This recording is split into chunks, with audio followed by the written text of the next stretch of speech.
Hello, hello, and welcome to the Eclipse Evolution podcast. I'm your hostess, Savannah Rose. Thank you so much for tuning in wherever you are in the world. Whether you're tuning in now or later, we're just grateful to have you, grateful to be on this journey with you. And speaking of grateful, I'm so excited to introduce our special guest, Mr. James Robbins, today. He has a very remarkable journey, story, insights. I know you all are going to benefit greatly from what he has to share. And I hope by the end of this you also check out his new book called Climb. So I'm very excited, and just congratulations on that accomplishment, James. But please introduce yourself and we can get going. Savannah, thanks for having me on the show here. Yeah, it's always a struggle introducing myself because I never quite know what to say. But anyways, I grew up on a small cattle ranch in the foothills of the Rocky Mountains, and I've had a couple different careers along the way. But I guess I'm someone who I love my kids, and I see great potential in people, and I just want to help them tap into that. I love that. And so I want to get started with your book because I'm a fellow author. I'm really excited about that. I would just love to know how that journey has been for you and the inspiration, because I know I don't want to spoil it. I'll let it come from your mouth, but I would love to have you share just about how that book came into existence, because it's really cool. Well, thank you. Yeah, the newest book is titled The Call to Climb. And it's actually my second book. My first book was a book on leadership, and it's very prescriptive, very corporate. But somewhere in my mid to late 30s, I was working in this job that was a highly purposeful job that everybody would be like, wow, you have like the best job. But at the same time, I was just really unhappy. And I didn't know why. And I just kept pushing through, because it's obviously I'm the problem because the job's not the problem. So I must be the problem. So I just kept pushing through. Well, eventually I just crashed and burned and just had this moment of burnout. And it was during this time that I stumbled upon the work of Dr. James Hollis, who had a book called Finding Meaning in the Second Half of Life. Well, anyways, I was reading this book, and he has this theme in there about how at some point, usually in your 30s, actually, at some point, there is this sort of collision of selves, right? Where the life you've been living, you come out of college or out of high school and you have all these plans and dreams and you jump in and maybe you have a family. But at some point, this other life, this other self collides with it. And it's the deeper self. And it's the soul, actually. And it desires to have a conversation with you. But most people will avoid that appointment. And so I was reading these words and I thought, yeah, that's exactly what's happening to me. But that concept stuck with me. And it would be another 15 or so years later before I created a book around that concept, which is what the Call to Climb is. It's about when you start to feel out of alignment with your life or your job, or you're asking that question, is this what I'm supposed to be doing? Or is there more for me? Is there something bigger for me? Or you feel like there is, but you're not quite sure what? And those are nudges from the soul wanting to get your attention to have that conversation.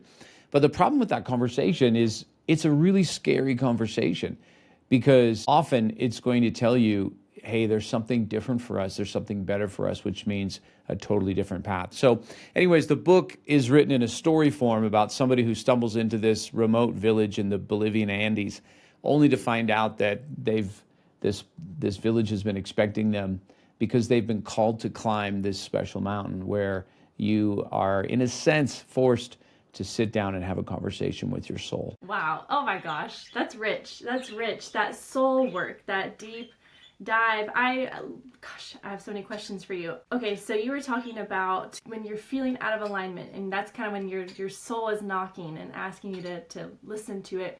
What did you notice, and maybe what advice do you have for listeners on noticing those cues within yourself of, hey, maybe I am starting to step out of alignment? Like, what does that feel like? Yeah, it's going to be different in a sense for every person, but some of the things that you want to look for is when you begin to act out of the norm for you, or maybe you're like really stressed out, or you've got that dead feeling. Like, it's one thing to be afraid, it's another thing to be maybe excited, but it's another thing to be dead inside. And often when you're dead inside with a certain job, we're not talking over a week, but months and months and months go by and there's just a deadness there. That's usually not coming back, and that's usually a sign of, okay, a vacation isn't going to fix this. A sabbatical may not even fix it. Maybe you're being called to a different path. For me, there was also some things that were so out of character. Like I'm a pretty calm guy. Like I never raise my voice. I just don't do that. And I remember one day my daughter's Siberian Husky got out of the house. And if anyone who knows anything about Huskies, like once they're gone, they're gone. Like you're going to see them 3 months later. But I ran out on the street and I grabbed this dog by the scruff of its neck and I pushed it down on the ground and I just shouted at it. And it was like this out of body moment where I thought, who is this? Like, who are you right now? Like shouting at your dog in the middle of the street. And I thought, whoa, like that's not me. And I think when we are out of alignment for a long time, we just start to act in ways that are not us. It's the stress, it's just the compounding nature of that friction of going down a path we're not supposed to. And if you do that long enough, I think eventually you will kill that off and you can continue on that path, but in a more deadened form. And that's what I did, honestly, for years. I just kept going. And it wasn't until maybe 10 years after that moment that I finally was like, all right, I need to change paths. So well said. Thank you for that. Wow, that's so insightful, and I relate so much to that. I think that is that overriding of that feeling, or like you kind of explained, like it must just be a me thing, right? And kind of putting that blame on ourselves for feeling that way, whether it's like dead inside or just acting out of character. I think that that's so relevant to this burnout epidemic that we're in right now, because I mean, you are certainly not the first nor probably the last person who's been on this show who has experienced that burnout. That's really been a catalyst for that pivot in life. I'm curious, like, I know this book really explores courage and overcoming fear. And I feel like that definitely goes hand in hand with making that pivot and becoming more yourself and stepping back into alignment. But I think what I have noticed right now in society, and honestly, I think it affects all ages, is almost this, I would say, like limited capacity, not because of actual capability, but just a limited capacity for holding fear and holding feelings that are uncomfortable and experiencing that, whether it's sadness or grief. Because I think grief also really can come with transitions, even if they're good ones. I think it still shows up in those changes. I'm curious, like, what your experience has been to allow yourself to have that capacity to confront those difficult feelings and making change. Yeah, I agree with you about the fear part. And I think honestly, it's just a universal thing. We're so afraid of falling out of favor with the tribe. I mean, when you look at sort of the hyper successful, I'm talking about the people who have ascended to, billionaire status. A lot of them will have a similar signature where they were just able to run their path and not worry so much about what people thought of them.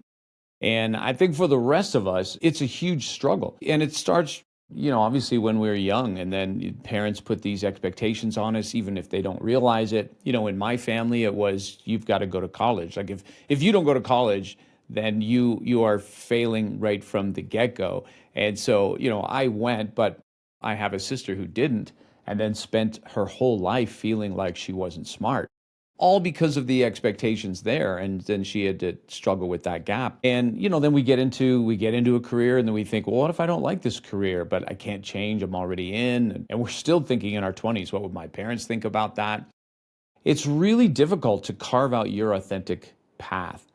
Because sometimes, like for me, my father was a lawyer and he ended up becoming a judge, and thought it would be a good idea for me to go to law school. And because he wanted me to go to law school, I wasn't going to go to law school, right? It was like, no, I'm going to chart my own path.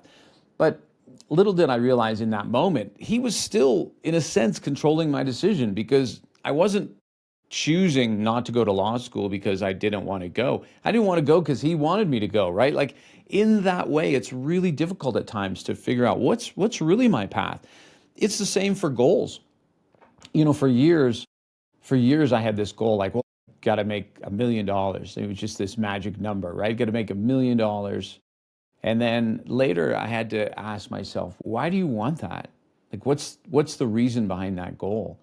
And as I sat with that, I realized I want to make $1 million prove that I made it, which means I don't feel like I've made it now, which means I don't feel successful. And then that's when it hit me. The $1 million isn't really about $1 million. It's about erasing your shame. And so when you start to get really honest about your goals, about what you're trying to accomplish in your life, and then say, what's behind this? Really, what's driving this? And it takes a bit of inner work to do that. You start to get a clearer and clearer picture about what is the soul's intent for you, right? Because the soul seeks expression. It seeks expansion. It's a little, your soul is a little bit like the oak seed of an oak tree, right? The oak seed it's just going to become an oak tree. Like it's going to be that. Now it's going to do things as an oak tree, but that's not really the goal. The goal is to become the oak tree. And I think our soul is that. It seeks the highest expression of us. And unfortunately, along the path is all these obstacles of people's expectations, our fears. But I think to answer your question about, for me, how did I get over that? It definitely wasn't a quick process. And for me, it was a long process of doing stuff longer than I should have. I think one thing that really helped me was I got away from my environment and I got into, for me, it's nature. I got into nature. And that's when I had a moment and I just asked myself, okay, James, like, what do you want? And don't judge the answer. And as soon as I asked it in that way and in that setting, the answer came. And I was like, okay, I was worried you were going to say that. All right, then that's what we're going to do. So cue the courage at that point, but at least it was clear. That is so well said. And for my delays in between responding, it's because my birds are so chatty right now.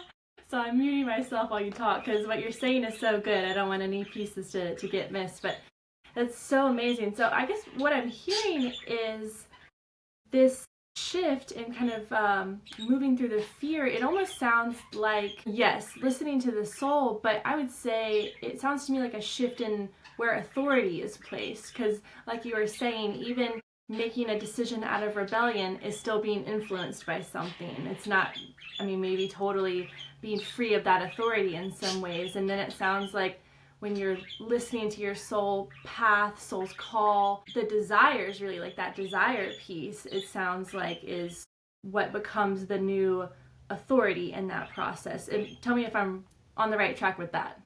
Yeah, for sure. The bigger picture to that is really taking back control of your life. Because here's the thing, no one is going to give you permission to live your life. Permission's never given, it's taken. And there really is a process of taking back control of your life. Not that any one person is holding that. Well, maybe someone in if someone who's listening, maybe there is someone in your life that's very controlling. But at the end of the day, to live in freedom, you've got to take back control. It's a little bit like when you're born, your life's this open book, but everyone starts writing in it before you get a chance to even read. And then by the time, you're 16, 17, they hand the book back to you and they're like, okay, this is you. A lot of it is, but then as you read, you're like, wait a minute, I don't know if I like that. Real autonomy begins when you start taking the pens back from everyone and just going, no, I'll write the story from here and I'll write it how I want to write it. And I think that's the difficult thing. And you have to seize control back of your life. And the other thing is, as you know from your work, Savannah, so much of what drives us are these unconscious programs that go beneath the surface. And for me, there was this, again, call it a terrifying moment.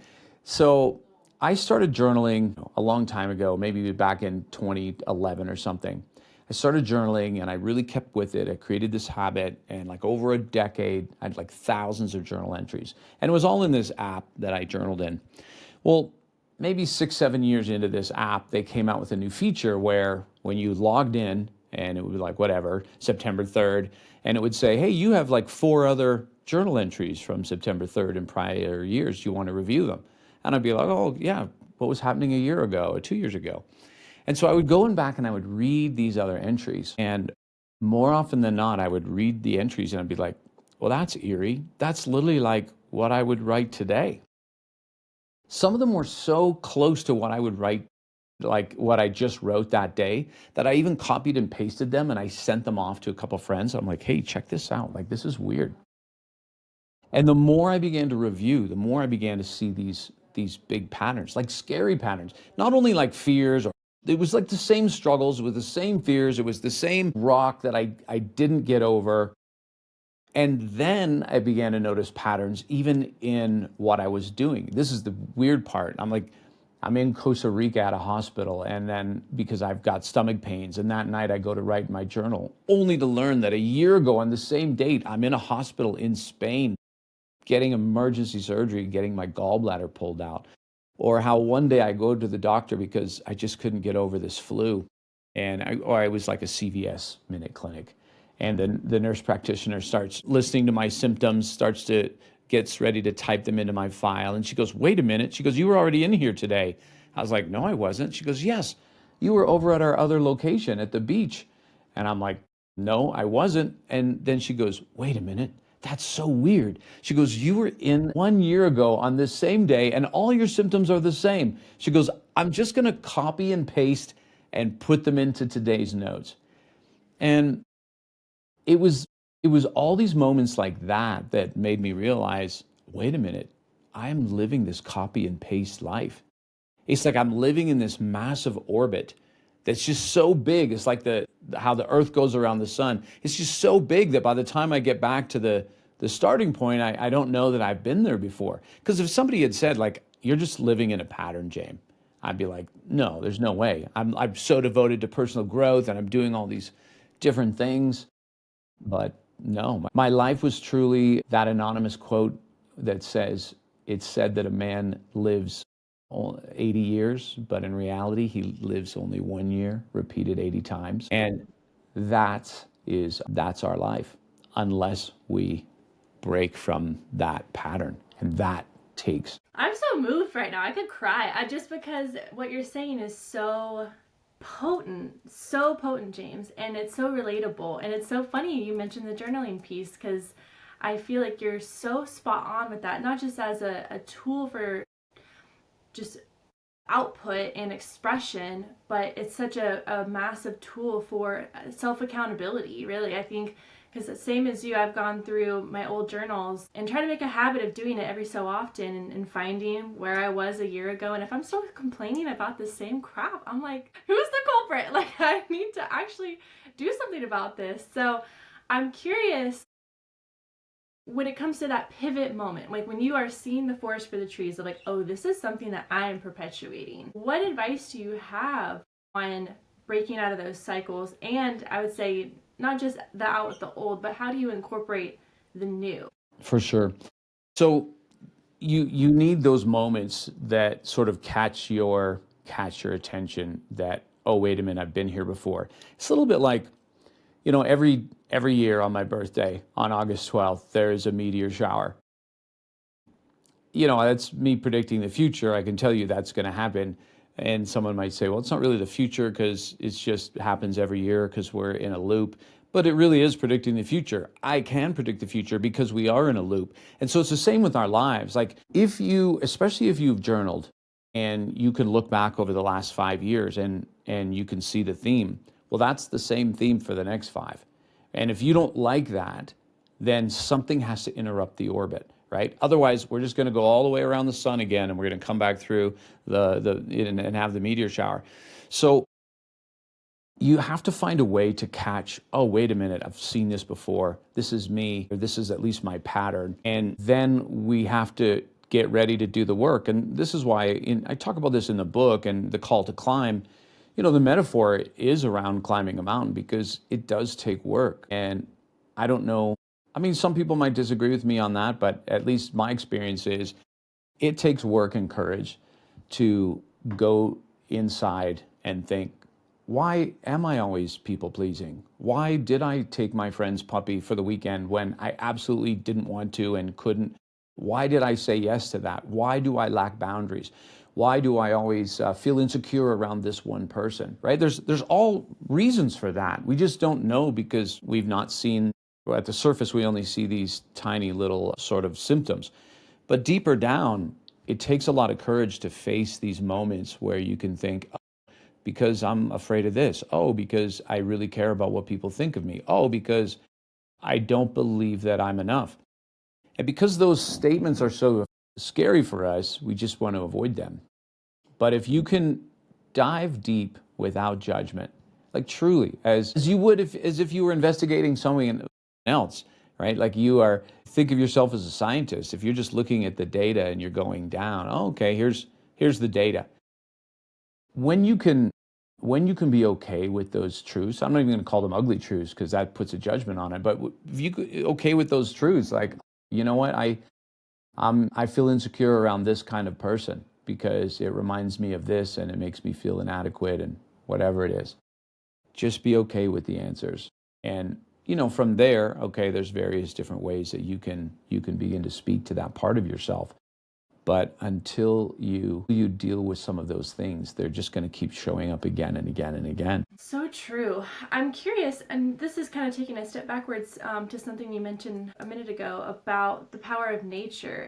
And I know the climbing in the mountains are a metaphor in your book, but also you mentioned that powerful practice of just spending more time in nature. I wrote it down just because I think it's something that as a society, and I don't know if this is just exclusive to American society or what, but I'm noticing, especially with this like more technological age, just a further and further separation from nature. And I think one of the beautiful things that nature provides is a judgment-free environment. I mean, certainly it does test you, but I think that when you're describing removing judgment and stepping more into that place of curiosity, I think that's something that nature also provides and reassures within us, is this place where you're already enough. Like you're already great as you are, just as nature is great how it is too. I'm curious, like, what kind of connections you've been able to make in your time out in nature.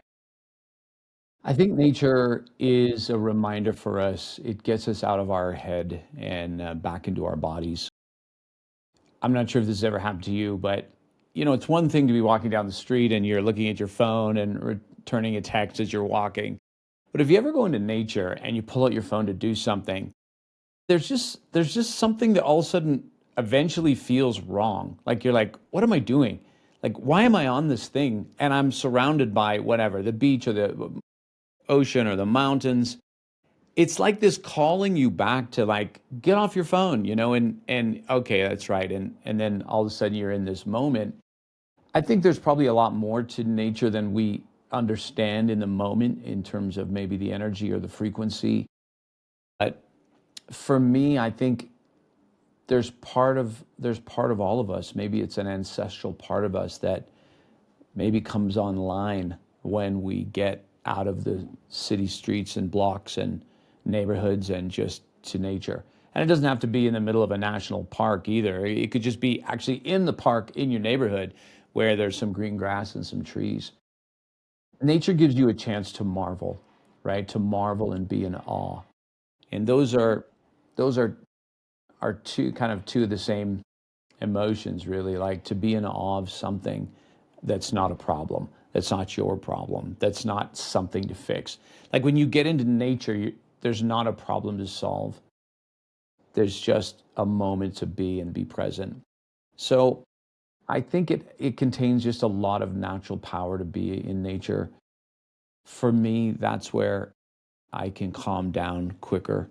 And then it's as you let things go, right? Then that's actually when things come to you, right? You start to let problems go, let worries go.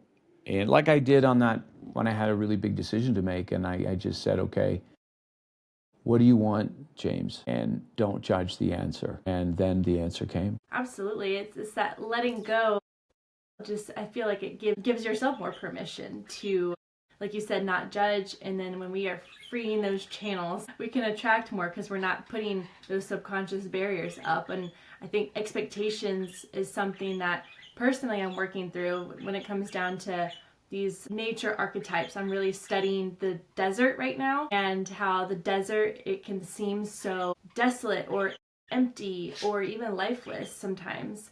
but how really it can strip ourselves, like when we are embracing the desert archetype, we're stripping ourselves of distraction and expectations and allowing ourselves to just be in a kind of different way than maybe like the lush forest, which is my preference, the lush forest provides, because there is so much to marvel at. But I think you're so right, where when we're marveling, it's such a pure state of humility in that sense of detaching from the ego, so to speak. Because I think when we're inside and we're on our phone, it's just like this kind of narcissistic world of our existence. But when we're in nature, we're so little and we're coexisting with so much, and it's all moving and flowing naturally, literally. And that we can take part of that and also flow and move naturally too. You've piqued my interest there about the nature archetypes. I've never studied that out, but as you say that, for me, the mountains are top of my list. There's something about the mountains. It could be that I grew up in them. It could be that my father used to take me into them. In the mountains, I feel a sense of awe of like how small I am, but I also feel the security because they're just not moving. They're not going to go anywhere. At the same time, I saw this YouTube channel the other day. I don't know if you've ever seen it. This guy basically will film him hiking in silence. And it's always, the camera's never on him, but the camera is like, he obviously has to set it up and walk by. Anyways, he has this one video where he just walks across this desert in somewhere in the Middle East, in Jordan, I think, is the Wadi Rum. And I just watched this, there's no talking. And I just watched him walk across this desert, and I just felt this longing for, I want to go there. There was something about just this vastness of nothing, and it called me. So that's why I say you've piqued my interest about the archetypes of nature.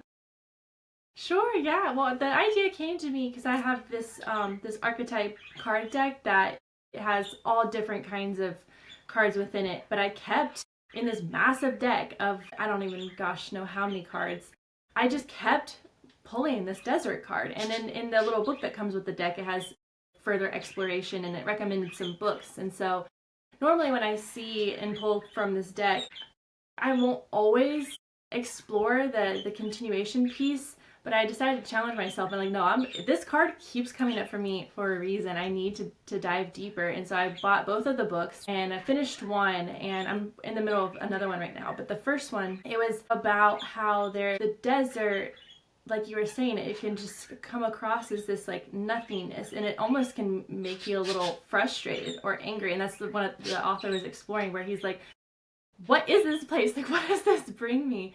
But then he kind of realized that what's brought to him is this kind of like very crisp, stark, just reality check of squaring up with that relationship with himself, where it's like when he's looking for something or seeking or kind of looking for that external and putting that authority outwards, it was disempowering. But when he checked himself, checked the expectations, allowed himself to just be present, that's when he realized he had it all. And then kind of embodying that and tying that in, because like in the spiritual community, there's kind of this analogy of like going through a desert period in life, where it can feel like what we're wanting or trying to achieve is just not there, and we're kind of in that same state of like, what the hell? There's nothing here. But kind of to your point, where it's when we're able to take that step back and look at ourselves and be like, what am I perpetuating in this moment? Like, what's taking me out of the present, out of being able to receive, and being honest with that, we're able to actually move through the desert so much faster because we're embracing it rather than resisting it. Yeah, that's fascinating. I think when I thought about like, why did I have this strong desire to go to this desert place, and I watched that, I think for me, maybe in that day, it was like I wanted to be alone and there's no people there. I just had this. So I didn't look much into it. I should more, but yeah, I'll check that out, Savannah. It sounds cool. Sure, yeah, I don't remember I confess, I don't remember the names of the books. I'm kind of bad about that, but I can send them to you in an email, and I can put them in the description as well to this podcast if anyone else wants to explore the archetype alongside your archetype or your metaphor of the climb. And exploring the climb analogy more, I feel like it does people such a service to explain it in that way, where like, this does take work. this is a journey. I think that's something that I see in my practice, especially in the psychedelic integration world, where people will come to me wanting to do ketamine therapy, and they see it as this like silver bullet solution where they're like, I'm going to do this treatment and be fixed. And I have to be so honest with people when they come to me for that, where I'm like, hey, that's not what this is for. Like, this is not a take the pill, feel better, fix anything kind of thing. It's more of like that catalyst, making your mind a little bit more open to exploring the work that needs to be done. And that's where I come in and helping them do that work. So I think it's so powerful that you are honest about that and provide resources in your book to guide folks on that climb. Because I think if we have that expectation still of, if I take this and do that, it's going to be that kind of almost transactional movement. So I'm curious, like, where you're at right now and the climb that has been in releasing this book. How has that process been for you? Because didn't it just come out, or it's coming out pretty soon? It just came out. Yeah, it just came out. So the interesting thing about the book is I had the idea for the concept 10 years ago, and I even pitched it to McGraw-Hill, who had done my first book. They said no. I pitched it to Wiley, who they said no, even though now they're the ones publishing it 10 years later. But this is for all of you who are authors or aspire to be authors and are listening. This is an important point. I'm so glad it got rejected 10 years ago, because it would have been nowhere near the book that it is now. It would have been so prescriptive. It would have been like, here's the 5 shifts and here's the 4 this and the 8 whatever. Here's the 8 W's. In 10 years, that book, the depth of it is just incomparable. You know, that again, the story is about this character named Riley, and she ends up stumbling into this village. And that's where she meets this guide named Santiago. And right away, she can tell there's something different about this guy. And then he basically breaks the news to her, like, hey, you've been called here so that you can climb this mountain. And kind of out of the true hero's journey, she rejects the call at first, but eventually she has no choice and she has to climb. And so throughout the climb, at nighttime, sometimes you'll dream on this mountain. It's your soul bringing you messages. And she learns that her life is also in this big loop. It's in this repeating pattern. And the soul craves something bigger for her.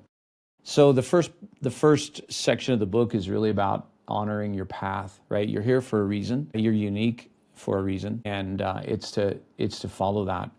And then the second part of the book, they actually end up going underground through a series of unforeseen events. And there's a quote from Joseph Campbell at the start of that section that says, "The cave you fear to enter holds the treasures that you seek."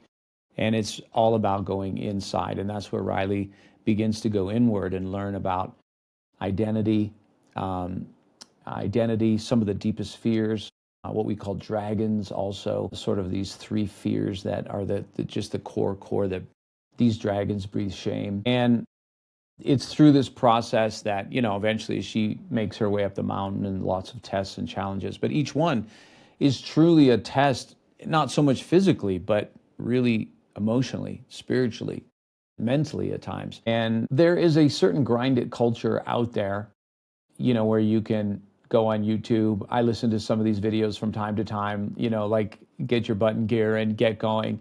And there's a time for that, but you can only do that so long if you haven't done the inner work. And eventually you'll keep sliding back down. Like you'll climb, and then you'll just an avalanche will just bring you right back down to where you were. And that gets exhausting unless you change some of the inner programming and do the inner work so you can take a different path and you don't keep playing this game of snakes and ladders with your life. Well said. No, I completely agree with you. And I think that that's one of those key things to burnout recovery is working on that conditioning piece that keeps you in that. Some people call it type A. I call it like just that like hustle addiction almost. And I think that there's so many different factors that can motivate us to stay in that addiction. It's a cycle, like you said. I'm curious, this is more like a creative direction question for you, given that this book is written from like that storytelling perspective, and it's also from a female's point of view too. I'm curious what made you decide to go in that direction. To go with the fable format? Yes. I think those have been my favorite types of books that I have read. I love reading a fable book when it's a good one. Some of them I find a bit light or a bit, a bit cheesy at times, but those are just different, I guess. But they obviously appeal to lots of people. I think for me, I've always been a storyteller, and storytelling's always been a big part of my life. So when it came to writing it, I thought this would be better in a story. And I'm not a certified therapist, and so there's certain things I thought, well, I don't know that I can write that in a more prescriptive way. Plus, I think the beauty about a story is that it allows people to take different interpretations that work for them. So what I mean is, three people can hear the same story and take three separate points out of it. If you're just writing a book, it's like, no, here's the point. But when you're writing in a fable format, you can be thinking, here's the point, but someone else might take something out of it. And there's case in point, I talked to someone who had read the book really quickly, and I was asking, what'd you think? What parts hit you? And there's this scene in the book where Riley, the character, they've got to go through this really tight passage underground in a cave, and she gets stuck, and it's just this terrifying moment. Well, the intention I wrote that with, was the person reading it, they just took something totally different. So they were telling me like, oh, when that part where she was stuck in the cave, and I thought, yeah, and they talked about the point they got. And part of me wanted to like say, well, that's not actually the point I was making, but I didn't say that because that's the point, right? For them. And it's true for them. And so I think that's a benefit of writing in a fable format. And it's just a lot more fun, Savannah. Like, I knew how the story started and I knew how it ended. I didn't know how it was going to unfold. And so for me, it was like a great adventure. It's If I write another book that's not a fable, I think it will be a really tough task. Wow, I hear you, and I think that's fantastic because it is such a adventure, and it's such. I mean, it's true art, is true medicine. Like when people go on the adventure of reading this story, like you said, like they'll take from it what they need, and I think that that's such a gift that you provide, and leaving it in that very, I would say, personal yet just artistic format, is because I think that that's one of the real beautiful things that art provides us. Is it can mean something at one moment. Let's say they pick it up and read it a year later, and it can mean something totally different or reinforce what they learned before. So I think that that's one of the gifts, that what you pour into this story, it can have really an unlimited amount of benefit. That's so cool. It was a lot of fun. I mean, it was a lot of work, obviously, but it was a lot of fun to write it. And yeah, it was enjoyable. Congratulations again. And so for folks wanting to check out this story and wanting to check you out some more as well, where can people track you down? Well, the book you can find on all the major retailers. The audio version just came out today Ooh, also. But if you want to go to a website, go to iwillclimb.com. So iwillclimb.com, and you can find out about the book resources and more about me there. amazing. Well, James, thank you so much for chatting with us today. I thoroughly enjoyed it. It was very inspiring. I have so many notes written down, so I'm going to be using these as some journal prompts for myself as well. And to those who tuned in today and down the road as well, thank you so much for your time, your energy, your investment in this show. This is Eclipse Evolution. We've had this wonderful, wonderful guest today, James, and thank you so much. I'm Savannah Rose, and bye for now.